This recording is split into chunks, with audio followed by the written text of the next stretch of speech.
No programa de hoje nós vamos falar sobre violência moderna.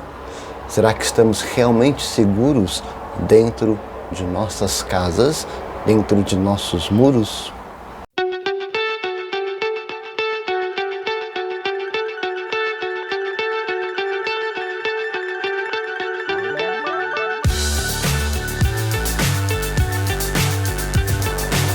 Olá a todos, sejam bem-vindos ao canal Pleiadianos e nosso encontro semanal, o Papo É. Desta vez vamos falar sobre um tema extremamente importante que, querendo ou não, mexe com todos nós, comigo, com você, com seus amigos, com a tua família, que é a questão de violência versus segurança. Como que anda essa violência no mundo moderno? Se ela melhorou, se ela piorou, se ela estagnou-se.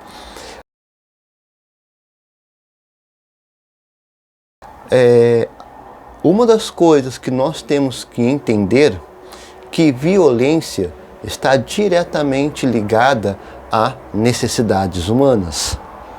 Não dá para dissociar, não dá para dividir, não dá para desclassificar violência e necessidades humanas, ou IDH baixo, né? Rebaixado.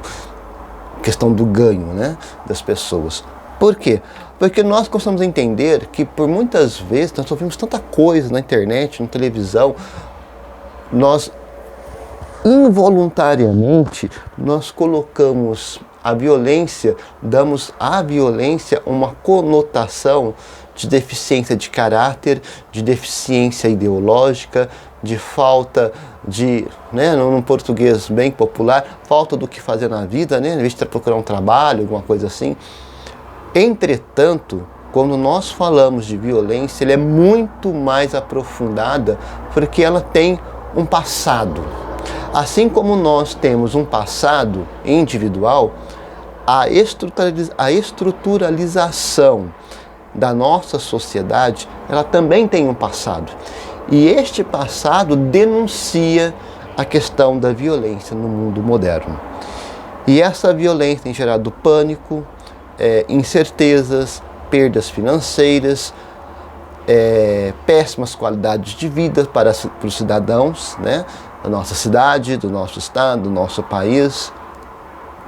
Sem falar falência de instituições, corrupção de algumas instituições públicas e privadas, principalmente no que tange à educação e segurança. Entretanto, nós temos que entender que também tem falhas jurídicas que muitas das vezes favorece o crime contra aquele que sofre a violência do crime, porque é um sistema que não consegue manter por muito tempo a rigidez das punições dos crimes violentos. Porque na esteira desses problemas temos formação estatal de estruturas racistas que mantêm a população negra à margem da sociedade, que não tem dinheiro para poder pagar bons advogados, para poder ter o mesmo pé de luta perante a legislação. Porque quem tem dinheiro vai contratar os melhores advogados para livrar a cara. Ele é um criminoso, mas como ele tem dinheiro para contratar bons advogados, esses bons advogados conseguem achar furos, consegue achar brechas na legislação criminal que acaba livrando um criminoso da cadeia. Enquanto que muitas das vezes uma pessoa que cometeu um delito baixo, como aquele pessoa que rouba um supermercado, ele vai em cadeia e puxa 4, 5 anos dando risada. Enquanto aquele que é assassino, confesso, de mulheres, de crianças, que roubam instituições públicas e privadas, fica livre porque ele tem poder aquisitivo para contratar bons advogados e explorar as brechas da legislação criminal para poder evitá-lo que ele vá ser enjaulado. Entretanto, gente, nós vamos entendendo que, além dessas coisas que vigoram no mundo moderno, na nossa vida, no nosso dia a dia, nós temos que entender que as causas são formação econômica e social. E essa formação econômica e social, ela anda de caminhos dados, de mãos dadas, com os problemas referentes à violência. E não tem como nós desassociarmos disso. Por quê? Vamos lá. Nós sabemos que o Brasil, que nós conhecemos, ele tem 3 estágios de sua consciência. A gente está mexendo no cabelo, sentindo calor, porque aqui nós estamos começando a primavera, né? Hoje aqui em Queluz teve 35 graus, é como se fosse inverno, pleno verão. Nós não estamos no verão ainda, né? Então vocês me dão licença, desculpem a minha indelicadeza, mas tentei ficar com o cabelo solto, mas o calor não deixa, né? O calor é maior. E eu transpiro muito. Mas, voltando, nós temos que entender que o Brasil tem 3 fases. Tem a fase do seu descobrimento, né? Achamento pelos portugueses, ou descobrimento, bem entre aspas, né? E a colônia. Nós temos a fase império e a república, ao qual nós conhecemos e convivemos. Quando nós falamos da violência no Brasil, que é um problema sistêmico, o que é um sistêmico? Ele foi sistematizado, ele foi construído ao longo do tempo e da história. E ele remete aos períodos da colonização. Por exemplo, os portugueses, quando chegam aqui, houve apropriação indevida da terra, porque quem eram os donos da terra? Eram os aborígenes do Brasil. Quem são os aborígenes? São os Yanomamis, são os Puris, são os Tupis, são os índios, né? Os indígenas. Eles são os povos originários da terra. E os portugueses vieram e tomaram à força o que pertencia a eles. E não apenas tomaram à força, como tentaram ainda escravizá-los para poder servir os propósitos da coroa portuguesa. Portanto, nós temos uma imposição violenta da cultura europeia branca sobre a cultura indígena, dos povos originários da nossa terra, do nosso Brasil. E com a escravização dos povos africanos, essa imposição cultural e violenta, além de permanecer, além do problema da escravização que vem sendo imposta pelos negros, que vem desde os fins, né, do período colonial, passando pelo Império, chegando até os primórdios, os começos da República, essa cultura, essa situação forçada, essa violência, ela acaba anulando o indivíduo enquanto pessoa. Tem a questão da religião do outro, a cultura do outro, a realidade de vida do outro, a individualização do outro. Tudo isso é suprimido em nome do racismo, da escravidão negra. E quando chega nos fins, lá em 1888, que se constituído a Lei Áurea, né, que os povos negros deixam de ser escravos plenamente, você tende uma situação que é muito vexosa para a história do nosso Brasil. Por quê? Porque nessa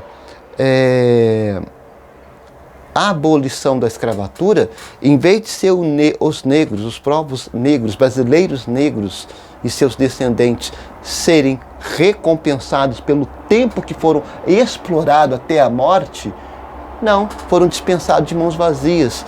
E os grandes latifundiários receberam recompensas do governo pela abolição daqueles que geraram as riquezas por eles. Porque os donos de fazenda não trabalharam, não cultivaram a terra, não suaram na terra para produzir. E foram ainda beneficiados por esse benefício da liberdade dos escravos. Olha que palhaçada, olha que coisa horrorosa. Então nós temos, o que acontece com isso? Nós começamos a entender que esses povos negros que foram sendo libertos, eles não tinham escolaridade, não tinham profissão, não tinham onde morar,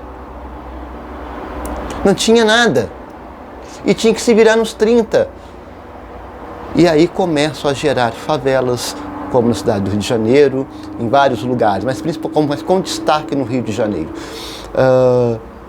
Porque foi o que deu, vou pro morro, vamos tirar para poder fazer minha casa, feito de papelão, de zinco, seja o que for, e é uma realidade que se perpetua até hoje, né? De certa forma, a favela, ela não tem talvez não tenha tantos os moldes como eram no princípio, mas a ideia favela ainda permanece. Por quê? A favela é onde dá para mim viver, é onde o meu poder aquisitivo me permite viver, construir minha casa.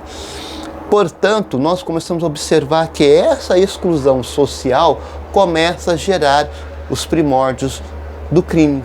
Por quê? Porque essas pessoas não têm dinheiro, não têm casa, não têm onde trabalhar, não têm onde morar. Você vai roubar. A sua necessidade humana, você vai roubar, você vai para o crime organizado. Porque é uma questão de sobrevivência. Em se tratando do negro, escravizado e depois liberto, né? Então nós vamos entendendo, gente, que esse sistema, ele foi excludente e continua excludente na sociedade. Por quê? Porque em nossa formação, a exclusão começa com a forma como os colonos tomaram e apropriaram-se das terras dos índios. Depois vem a exclusão social da questão da violência sobre esses povos. Mais tarde, a questão negra. E com a abolição da escravatura em 1888, torna-se os escravos libertos de mãos vazias e seus proprietários são indenizados. Muito bem. E aí, como eu disse, sem educação, sem emprego, sem lugar na sociedade, sem moradia, sem comida, eles vão habitar os locais onde ninguém mais quer habitar, formando favelas, periferias em zonas urbanas. Além disso, pessoas brancas sem moradia também foram para as mesmas periferias. A violência urbana surge a partir do momento em que as condições de vida para uma grande parte da população em um local não são boas. Soma-se fome, miséria, falta de perspectiva e cria-se uma panela de pressão prestes a se romper, a explodir. Há todo um sistema criado, inclusive para manter as coisas como estão. Manter a riqueza concentrada e impedir que a massa, a população, atinja uma situação social mais digna. Portanto, ao analisarmos a formação econômica do nosso país e de outros países do mundo afora, nós vamos encontrar altos índices de violências, que suas raízes são profundas, ligados desde a colonização até o sistema econômico que nós vivemos, que é o capitalismo, que ele é altamente destruidor, ele mata, ele destrói a pessoa, porque o Deus dinheiro não perdoa, ele não é bom, ele não é benigno, ele é o contrário, ele é o oposto completamente de todas as qualidades que nós chamamos de boas. E aí as consequências vão ser das mais diversas o possível, né? Como nós vamos observar, o IDH do Brasil é baixo, que diz que em 2019 o IHD estava em 0,761, que vai de 0 a 1, 0,761, para você ter uma ideia. Na época o Brasil estava na 79ª posição dos IDHs dos países do mundo. E isso é fomentado por quê? Violência, basicamente. E a violência está falta de renda por um lado e alta concentração do outro, né? Obviamente. E isso gera mundos desiguais. Dentro do mesmo país, mundo desiguais. E aí o que acontece, gente? As consequências dos altos índices de violência, temos problemas financeiros. As instituições financeiras ligadas ao mercado nacional e internacional dificilmente vão fazer grandes apostas no mercado, por exemplo, do Brasil, por exemplo, por conta dos problemas estruturais do nosso país. O principal problema que enfrentamos é a qualidade de vida, que nossa população drasticamente é afetada com a violência. Temos outros problemas estruturais aqui que são intimamente ligados à pobreza e à manutenção da desigualdade social. O que é manutenção? Existe grupos pensando por que tem que ser desse jeito. Temos que manter essa estrutura desse jeito, porque alguém está lucrando, obviamente. Os problemas estruturais do nosso país dificultam a manutenção de nossos jovens na escola, por exemplo. Evasão escolar ainda é um problema a ser resolvido. Quanto menor a escolaridade média na sociedade, maior é a violência. É claro, por que existe isso? O acesso ao nível superior vai ficando cada vez mais relegada a quem tem poder aquisitivo, e que deveria ser o contrário, né? Porque escola pública é para quem não tem dinheiro, não para quem é filho de rico. Nós temos que entender que é o seguinte, a evasão escolar está intimamente ligada ao trabalho forçado. Se o seu filho vive numa família que está empobrecida, que o pai e a mãe não conseguem suprir o básico, ele vai ter que largar a mão da escola, que ele vai trabalhar porque ele está sentindo a necessidade. Ele vai querer ajudar a família. E ajudar a família é óbvio, se ajudar financeiramente. Então, entre trabalhar e estudar, é claro que a necessidade maior é trabalhar, porque precisa de dinheiro. Logo, deixa de ser um futuro profissional numa sociedade equilibrada. E não se equilibra.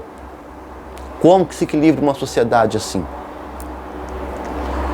Outro ponto que nós temos que entender. Como as faculdades públicas exigem cada vez mais nos famosos vestibulares, hoje tem com todos os benefícios do governo, ainda é meio difícil ainda de se conseguir. Conseguimos avançar muito, conseguimos colocar uma boa parcela da sociedade brasileira carente dentro dos bancos acadêmicos superiores, mas ainda não é o ideal. E isso também colabora para que a mão de obra seja cada vez mais descartada, cada vez mais rebaixada. Você não tem faculdade, você não vale nada. Você vale por aquilo que você carrega debaixo do seu currículo educacional e profissional. O Darcy Ribeiro, que é um excelente antropólogo, né?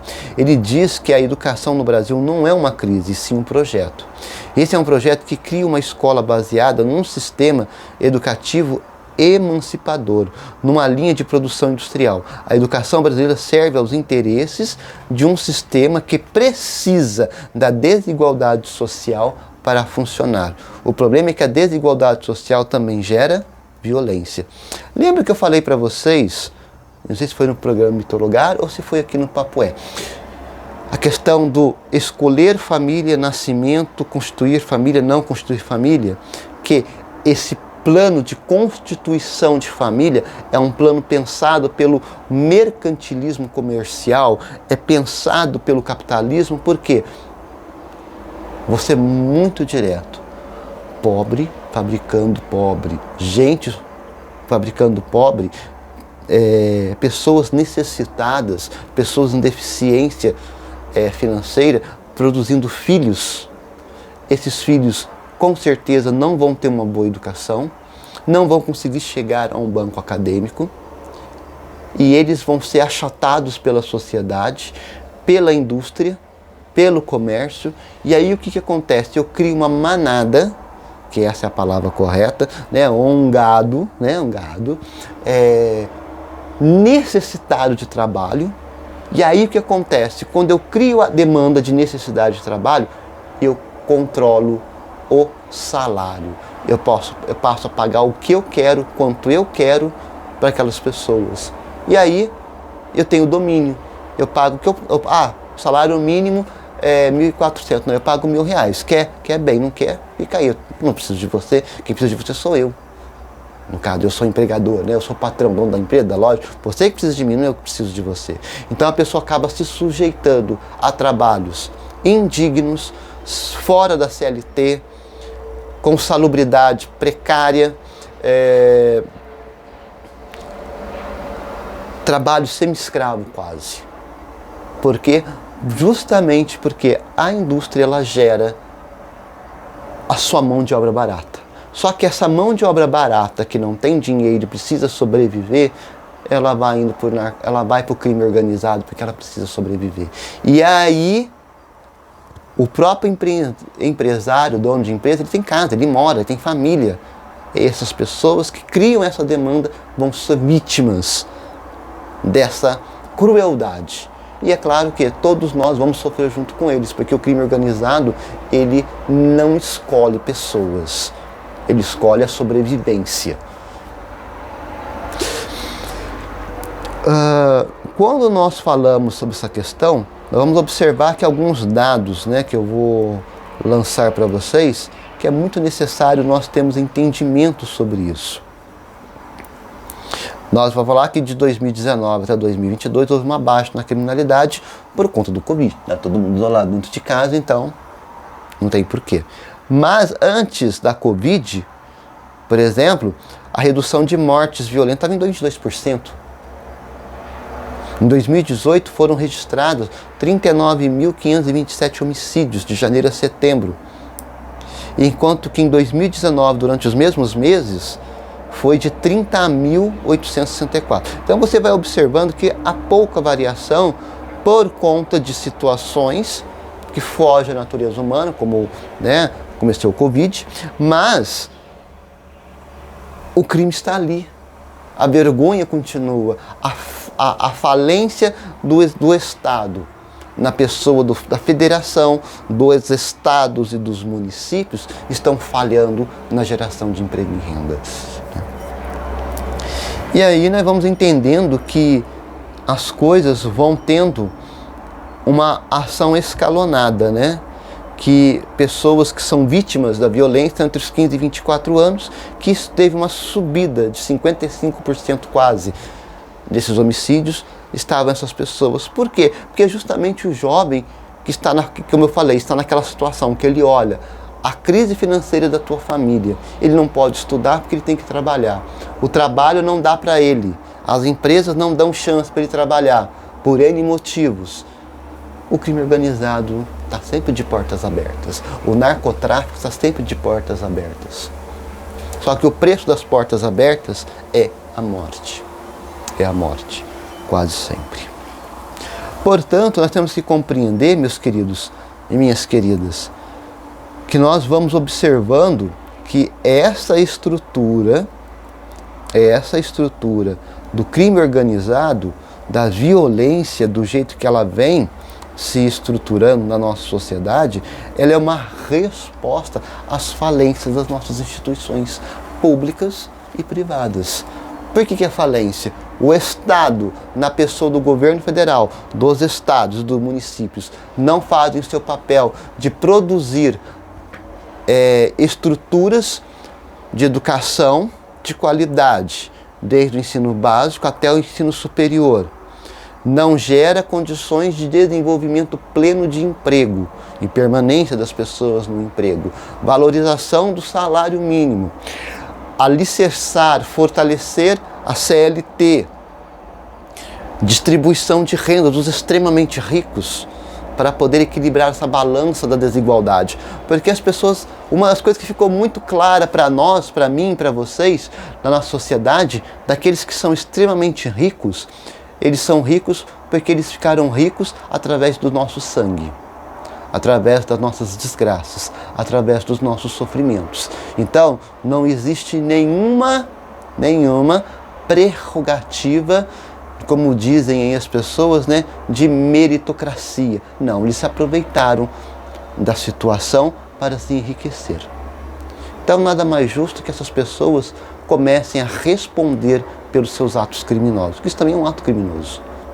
Isso é um ato criminoso. Só que é um criminoso que não está, só que é um ato criminoso que não está na lei, né? Não está na lei. Não existe criminalidade para isso na justiça penal. Então, a única forma que nós podemos combater isso é redistribuição de renda. Cobrar imposto de renda de quem é mais rico e desse dinheiro devolver para a sociedade, em escolas melhores, hospitais melhores, aumentar as bolsas de estudos em níveis superiores e técnicos, na produção da ciência e tecnologia, porque tudo isso vai absorver a mão de obra dos jovens e adultos que deixam de estar à mercê do crime organizado e, ao fim de sua formação, eles voltam como cidadãos plenamente formados profissionalmente para o mercado de trabalho.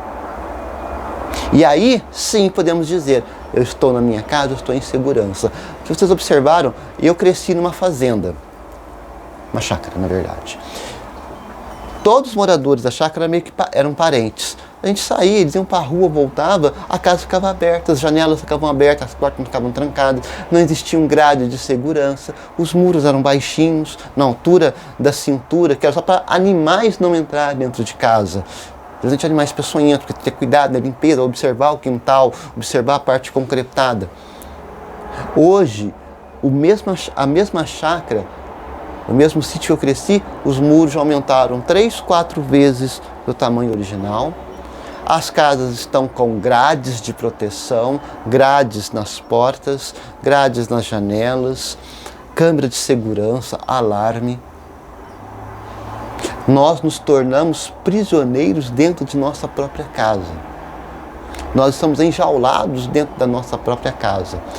Nós não sentimos que nós estamos enjaulados porque dentro da nossa casa nós temos televisão, nós temos a internet, nós temos a Netflix da vida, temos o YouTube, nós temos a TV de rede aberta, a Globo, SBT, Record e por aí vai. Você pode sair da sua casa, você vai no supermercado fazer compra, você vai numa loja, você compra uma roupa, você sai de manhã para trabalhar, mas você não vive a sua vida plenamente. O que é viver a vida plenamente? Eu pergunto, qual foi a última vez que você saiu? Eu não sei se na rua da sua casa tem um barzinho, uma lanchonete, um restaurantezinho com música ao vivo, uma churrascaria com música ao vivo. Qual foi a última vez que você saiu e sentou para apreciar um fim de semana, uma sexta-feira à noite, um sábado, para descansar da correria da semana, sem se preocupar de ser assaltado, sem se preocupar de tomar um tiro? Qual foi a última vez? Se você falar para mim que faz muito tempo que você não sai da sua casa, porque você tem medo do que vai acontecer fora da tua casa, você é um prisioneiro dentro da tua casa. Eu moro numa cidade que tem aí 14 mil habitantes, né? Queluz é a última cidade do estado de São Paulo, para quem trafega pela rodovia Presidente Dutra, porque tem duas rodovias, tem rodovia estadual que passa pelas cidades do Vale Histórico, né? Queluz é a primeira cidade do Vale Histórico paulista. Quem vem pela rodovia estadual, você pega as cidades de Silveiras, Areias, São José do Barreiro, Arapeí, Bananal, e Bananal faz divisa com a cidade do estado do Rio, com Barra Mansa. Mas Queluz já faz divisa com o estado do Rio via Presidente Dutra, que é a primeira cidade. É um distrito chamado Engenheiro Passos, que é distrito da cidade de Resende. Mas aí, tecnicamente, se eu tiro Engenheiro Passos e coloco Resende como referência, a primeira cidade seria Itatiaia, onde tem o Parque Nacional de Itatiaia, né? O Véu das Noivas. E eu, nessa cidade pequenininha, há muito tempo que eu não sei sentar no quiosque da praça central, no calçadão central da cidade, para poder comer, conversar, porque a insegurança impera. A insegurança impera. Então eu passo a mão no telefone, eu disque alguma coisa, disque entrega, vem tudo na minha casa. Porque na minha casa eu tenho segurança. Pelo menos eu tenho a falsa sensação de segurança. Até o dia que alguém arrombar a porta e com a arma na mão, mão para cima todo mundo. Aí eu não tenho segurança em lugar nenhum mais. Aí eu vou estar realmente, né, numa situação crítica psicológica e social. Mas ainda hoje eu estou trancado, fechado, enjaulado dentro da minha casa. A minha casa tem grades para tudo quanto é lado, por conta dessa sensação de insegurança. Insegurança essa que tem um passado e que estamos ainda longe de resolver. E como que se resolve isso? Gente, não tem como. Não é nem questão de eu ter preferência partidária. Não é isso. Porque eu penso comigo, eu sou uma pessoa muito racional, né, como historiador, como cientista, né, como cientista histórico, como cientista sociólogo, geógrafo. Qualquer partido político que entra na prefeitura, no governo do estado e no governo federal, que ele presta a fazer um serviço social, terá o meu apoio. Por que serviço vai ter o meu apoio, vai ter a minha apreciação, o meu voto? Porque é através das ações sociais que eu diminuo o crime organizado. Não dá para me fechar os olhos e ver que o crime organizado ele só está na condição que está porque não tem boa escola, não tem boa saúde, não tem condições de trabalho adequado, o trabalho é explorado à máxima e paga-se o mínimo, insegurança profissional, insegurança familiar, desestruturalização da sociedade por conta de todas essas engrenagens falhas. Portanto, quando eu vejo um governo que se predispõe a bater na tecla de programas sociais, de ações sociais voltada para a sociedade e que muda a realidade, este sim é um viés que deve ser apostado por cada pessoa, por cada cidadão desse país chamado Brasil. Independente se você é rico, se você é classe média, se você é pobre. Porque é uma ação onde todos ganham. Quem é pobre ganha, quem é classe média ganha, quem é rico ganha. E todos ganhamos o principal, segurança. Você não vai mais se preocupar em sair da sua casa e ter o teu carro roubado, o seu celular roubado, a sua dignidade roubada, que isso também é um tipo de violência, né? Estupro de menores, estupro de mulheres, muitas vezes ocasionada por vingança, não deixa de ser uma espécie de violência por causa do crime organizado. Portanto, fica para nós pensarmos exatamente isso. Como que eu, pessoa, no meu individual, eu entendo sociedade? Como eu construo sociedade? Como eu defino sociedade? Para isso eu preciso entender as engrenagens que me governam. E lembre-se, começa pelo primeiro ponto. Eu já falei isso, acho que no programa Mitologar e no Papo não sei se eu falei, mas eu falo agora. Uma das maiores ilusões que conseguiram colocar na cabeça da pessoa que assalariado é aquele que ganha salário mínimo. Sim, assalariado é aquele que ganha salário mínimo. Mas o significado correto de assalariado é todo aquela que depende do seu ordenado para sobreviver. Se você for mandado embora amanhã, a sua qualidade de vida despenca, então você é um assalariado. Assalariado não tem nada a ver com o salário mínimo, embora o salário mínimo esteja dentro da categoria de assalariado. Portanto, é considerado assalariado aquela pessoa que depende do seu trabalho para poder manter a qualidade de vida que ele construiu. Quem não é assalariado é aquele que, muitas das vezes, é aquele que não precisa trabalhar. Que o dinheiro trabalha para ele, está dentro de casa, deitado, assistindo, sei lá, não existe mais, assistindo desenho animado pela internet. O dinheiro está trabalhando por ele. E só quem tem essa capacidade são os milionários. Por quê? Porque eles não precisam mais se indispor. O dinheiro está sendo manipulado nas bolsas de valores, nos mercados especulativos, nas negociações das commodities, na especulação de juros, das dívidas públicas privadas, e ele começa a lucrar muito com os juros de tudo isso. Então o dinheiro trabalha para ele, não precisa se preocupar. Agora, nós pessoas que ainda precisamos acordar cedo, engolir o café e sair correndo para trabalhar, porque se você faltar, você é descontado, e isso vai pesar no final do mês para você, então você é um assalariado. Então começa por aí. Se você é um assalariado, se você depende do seu ordenado, do que você ganha, do seu salário, para manter a qualidade da tua vida, você, assim como eu, tem que, por obrigação, lutar e cobrar de todos os governos, a começar pelo município onde você mora, no estado onde você mora e no país, na pessoa do governo federal. Projetos, programas, benefícios sociais, voltado para a sociedade. É a única forma de nós acabarmos com esta onda de violência, essa onda de insegurança. Porque quando todos tiverem mais ou menos a mesma qualidade de vida que a sua, nós vamos poder respirar.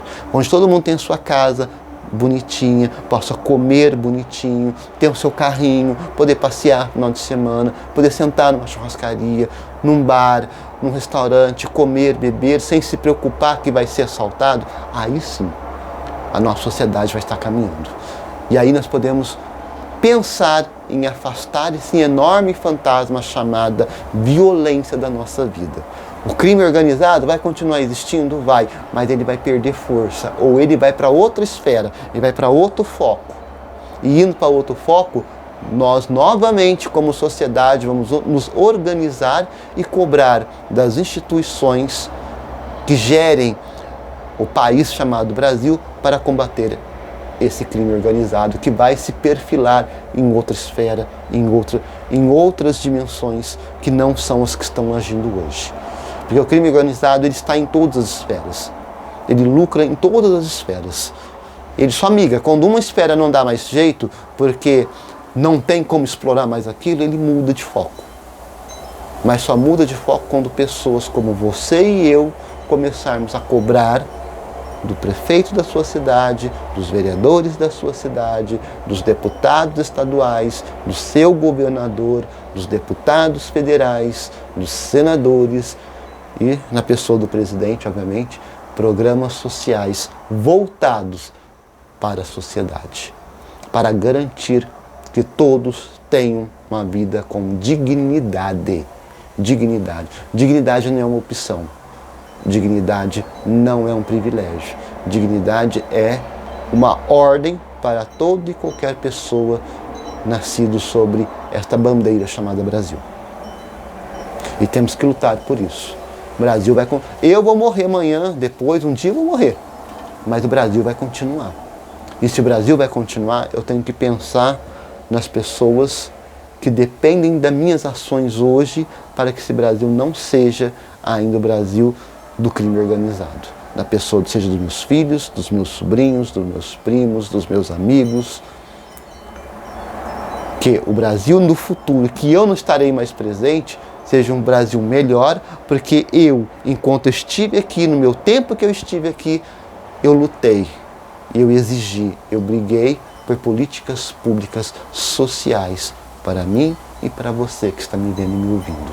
E para todos aqueles que precisam de ter dignidade na vida. Só assim nós vamos afastar esse fantasma desta insegurança que é a criminalidade, a violência, que todos os dias ela passa pelas ruas das nossas casas. Uma hora ela acerta a tua casa. Uma hora ela vai acertar a minha casa. Se eu não quero que isso aconteça, se você não quer que isso aconteça, o momento está aí. Nós temos as eleições municipais. Escolha vereadores que estejam comprometidos com a mudança da sua cidade. Escolha prefeitos que estejam realmente comprometidos com a mudança da sua cidade, com programas sociais de verdade. E daqui a 2 anos nós teremos eleições gerais para governador, para deputado estadual, deputado federal, eu acho que talvez para senador, não sei se vai ser já, e para presidente. É a mesma tônica. Aquele que não pensar, não ter políticas públicas voltadas para a nossa sociedade, não merece o nosso voto. Porque se ele foi eleito, é o crime organizado que ganha. Se é o crime organizado que ganha, a violência ganha. Se a violência ganha, nós perdemos. A insegurança continua e nós continuaremos prisioneiros dentro de nossas casas. Bem, meus queridos, esse foi o programa de hoje. O Papo É. Um bom resto de semana para vocês. E nos encontraremos muito em breve no programa Mitologar. Um forte abraço a todos.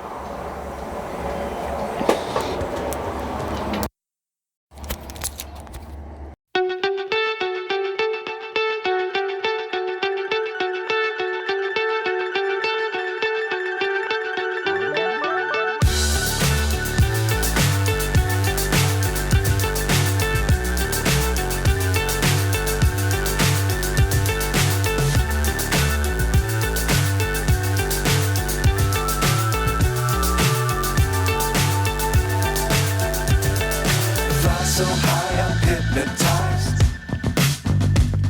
What's up is down, what's left is right. Chasing stars and holding you. I can't see the end, but we'll see. Nós somos a Associação SOS Felinos, onde nós dedicamos com muito amor e carinho a cuidar de 55 gatinhos que foram resgatados da rua. E através de sua inestimável ajuda, estamos conseguindo dar a esses bichinhos muito amados um lar, alimento, remédios, veterinário, além de muita atenção, cuidado e imenso amor. Se você ainda não conhece a Associação SOS Felinos, venha nos conhecer pelas redes sociais e a somar conosco neste projeto. A Associação SOS Felinos, juntos para um mundo melhor para todos.